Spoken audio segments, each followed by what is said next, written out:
welcome back to my Citizen channel. You're all staying safe and well. And I've done a player tribute for this gentleman who sadly, as I'm recording this, passed away a few weeks ago.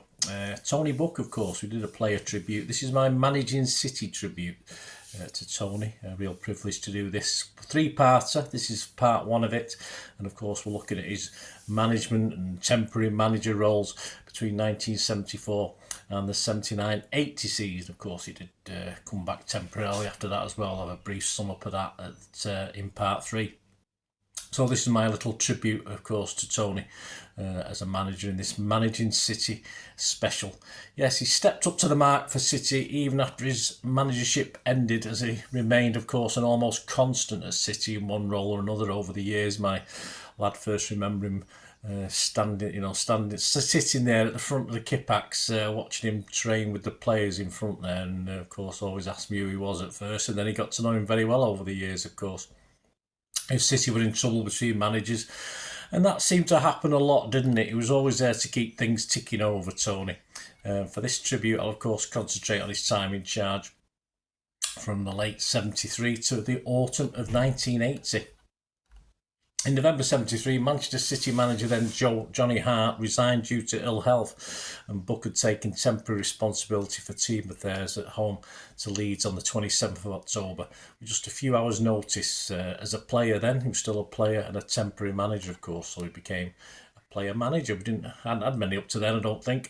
By the time City set off to Old Trafford on the 30th of October 1973 for a League Cup second replay, we were there against Walsall, a 4-0 win.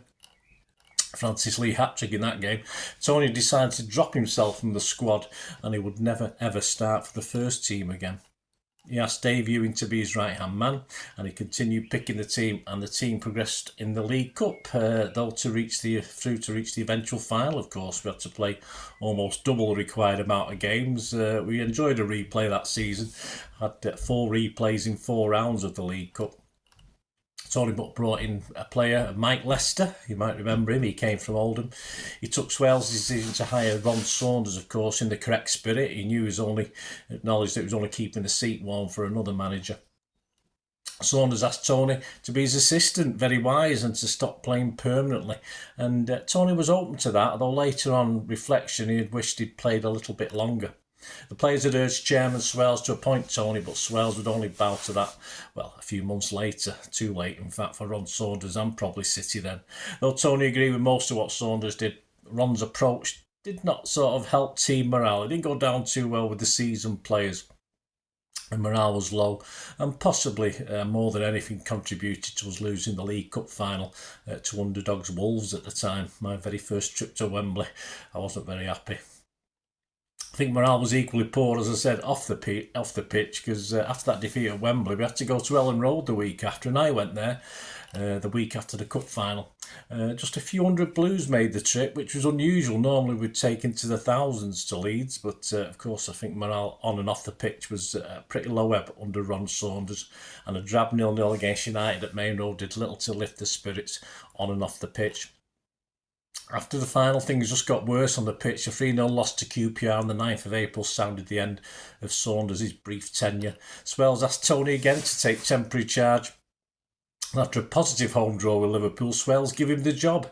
If he'd waited till after the next game, away at Liverpool, a 4-0 loss, he may have changed his mind, claimed Tony at the time.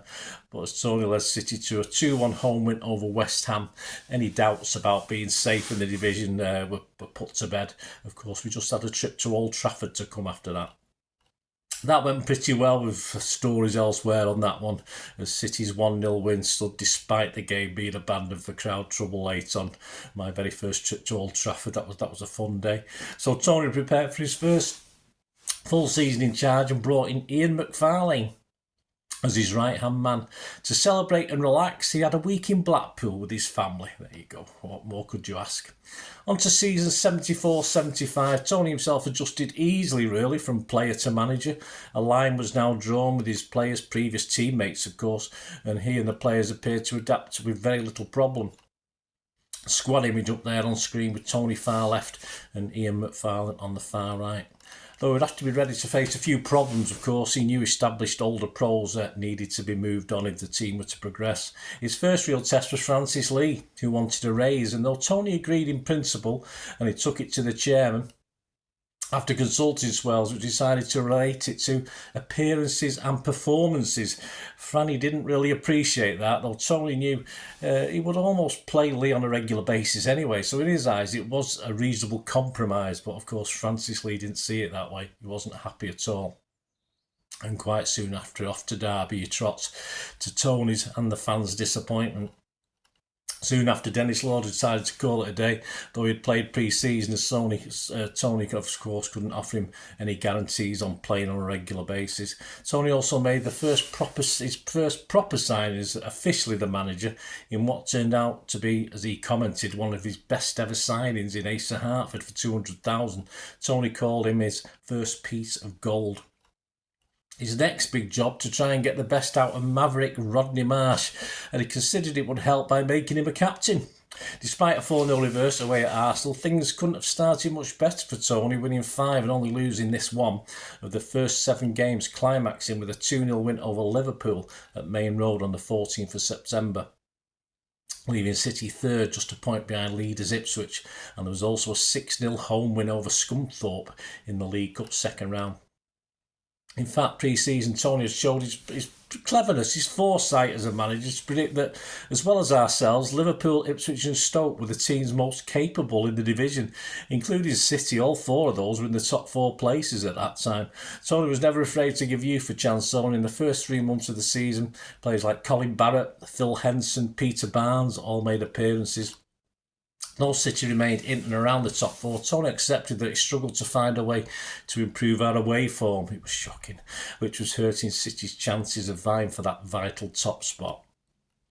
On the 27th of November, City had a testimonial for Tony Book. Tony had hoped for a Don Revie 11, but it couldn't be put together, or even a United 11 would have done, but it didn't happen. So we ended up playing a City All-Stars 11, or an All-Stars 11, which included Charlton, Best, Frank Lampard, Frank Worthington, and other players that were knocking around at the time. The attendance, me included, was just 14,598. And the money earned by Tony was not spectacular by any means, but Tony was grateful to the fans and players who actually turned up. Away from football, Tony was very active in being involved in the opening of City supporters branches, as you'd expect. In the old days, the players and the manager would often go to these, and the odd perk, of course, judging at Miss Manchester City competitions, things like that. There's a great image of Tony there with then the current Miss Manchester City, Barbara Warner. As the season started, 2 players have been causing problems, noticeably being late for training. Mick Horswell, who'd come from Sunderland in a sort of makeshift deal, of course, that brought another big player to City. And his new captain, yes, Rodney Marsh. This was despite in public Tony extolling the good work being done by Rodney Marsh. Behind the scenes, things weren't that clever. There's a great image of a caricature of Tony and Rodney pulling a Christmas cracker with a couple of prizes inside. We weren't to see those for a long, long time, with Chairman Swells looking on. During the Christmas period, Tony dropped a couple of big names. Keeper McRae had gone, he'd been a Johnny Hart purchase, and legend Mike Summerby, showing again that these hard decisions didn't faze him at all. Tony could only shrug as Franny came back to City with Derby County on the 28th of December 1974, and of course left with the points and a goal. The "just look at his face" quote, of course by the commentator, very well known at the time, was possibly as pertinent for our City manager as well. If we could have seen his face when Franny scored. Another big signing over Christmas, as Tony thought Joe Royle would be the right fit for City. Everton accepted our bid, and he also brought youngster Peter Barnes more often into the first team. Tony welcomed back Tommy Booth, been injured, to the first team in mid-January 75 to bolster the defence, but he never quite managed to turn that away form round to give us a real shot at the title, despite still being in the frame until late in the season. Tony also claimed when signing Joe Raw that it would take time to settle, and again, he was right, this proved correct. He never really kicked on adding goals to City's attack just that season, although he did improve. He finished his first full season in 8th spot, 7 points behind eventual champions, yes, Franny Lee's Derby County, dismayed not by the top half finish, but by his inability to get his side to pick up points away from Main Road. third title was surely in his and City's grasp if we'd just been able to improve that away form. We finished top on home form, but I'd won just 2 away games all season. Another big decision, but not unexpected, the way the season had gone, was to move on his old mate Mike Summerby, and Mike accepted the reasoning and moved on to Burnley in late March. Also, Rodney Marsh would soon be a problem. Again, he needed to sort. So on to season 1975-76. Another in was a big lad called Dave Watson. What a player to partner Mike Doyle. But Tony missed out on Graham Souness. Someone called Graham Souness. I don't remember him. No, I do. Then of Middlesbrough, I'd already agreed verbally with Liverpool. Tony on the left in this picture of his 75-76 team squad. Kenny Clements and Paul Power took the opportunity to break into the team as City progressed successfully to another League Cup final, and Tony became the first person to win the League Cup as a player and a manager. Once again, we like to replay that season in the League Cup, and in round 2 against Norwich it went to a third replay at neutral Stamford Bridge. Yeah, very close by. A 6-1 win. There's a great image there of Tony pointing the way to his troops before extra time in a 2-2 draw at Main Road in the first replay on September the 17th. Tony seemingly again still had no answer to our poor away form. Unbeaten at home, we lost all 4 of our opening away games. But a win at Bogey Ground Highbury, yes, I was there at that one, a rare win in our 5th away trip, was a pleasant surprise. And Tony thought he and City had turned a corner. Not really, mate. Sadly, it wasn't to last as the season progressed. As mentioned earlier, the problem that is Rodney Marsh would mean Tony Buck transfer listing him in October. Buck himself cited Rodney's arrogance as the problem, treating him and his assistant like mugs. They were in his own words. The mailman was kept busy with groundswell of support for Rodney from the fans, but Tony again took the big decision. Rodney would not play for City ever again. Mike Doyle became Buck's new captain. More problems on the pitch as City's round 16 meeting in the League Cup. A 4-0 win over United had a sting in the tail with a severe injury to Colin Bell. Tony was rightfully chuffed to win the Manager of the Month award for November, as well as the 4-0 League Cup win over United. City were unbeaten in 5 games that month, winning 3 and drawing 2. In fact, City had not tasted defeat from the 20th of September and would not until Boxing Day, a 1-0 Main Road loss to Leeds. So join me in part 2 as Tony tastes, yes, Wembley glory, and I do, alas, as a second attempt after the depression of the Wolves game. So he's going to taste Wembley glory as a manager, as do us City fans. And yeah, brings us very, very close to another league title win. So join me in part 2. Thanks for watching, guys. Hope you enjoyed that. Let us know your memories of Tony, of course. Anything you remember about any of the games we've talked about today or the moments we've talked about. It'd be fantastic to hear them in the comments, or please contact me through my socials.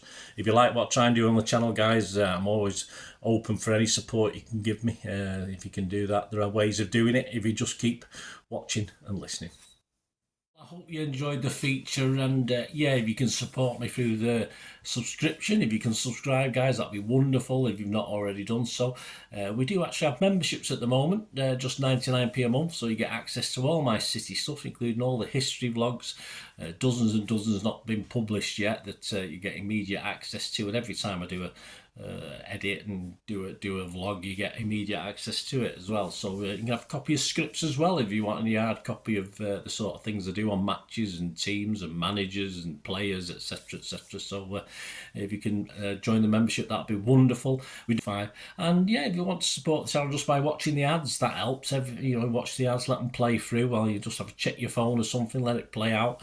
And of course, if you follow any of the links, that always works as well. You you follow a link to one of the ads and you fancy something. I've done it myself. I've followed a link and actually purchased something from another organisation. But it can happen. It can happen. Not all ads are stuff you're not interested in.